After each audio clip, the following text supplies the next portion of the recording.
Can you hear it? These mugs are no longer clay, they are now ceramic, and they're ready to be glazed. But first, they're going to need a sponge bath.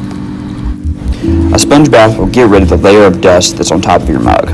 The dust can mess up the glaze, so make sure you take a wet sponge and wipe down all parts of your mug, including the inside and the handle. After you've washed your mug, you're ready to choose your first glaze color. I'm going to go with a Fantasia glaze. Now this glaze looks red, but make sure you pay attention to the picture on the label, because after it comes out of the kiln, it's going to look like that bluish green color. And that's because of the chemical changes that will happen when that glaze gets up to around 2,000 degrees. To paint your glaze on your mug, first you have to get your work area set up. Place your mug on top of a piece of newspaper and make sure you have a brush.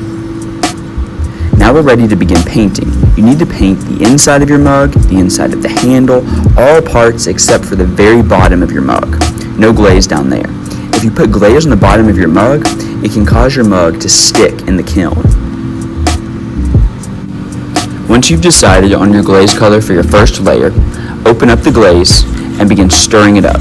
Make sure you stir your glaze from the bottom, and it should end up being the consistency of a milkshake you could drink through a straw. About like that. That looks good.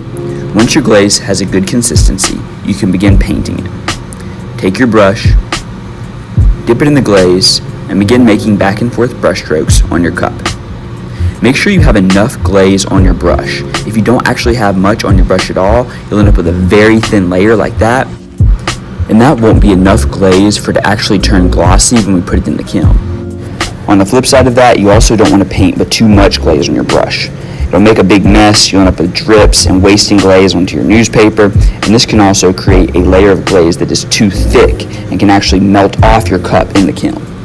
Just use a reasonable, medium amount of glaze on your brush at a time and scrape any extra glaze on your brush off against the lid of the glaze container. Paint all parts of your mug, including the inside and the handle, until you cannot see any of the clay itself, except at the very bottom of your mug, which you don't want to paint at all. Once you finish your first layer, let the glaze dry until it looks and feels dry and powdery. You'll notice little chunks in your glaze. They look like little rocks. These are little hunks of colored glass that will melt and explode into a color burst on the side of your mug when they go into the kiln, so leave those on there.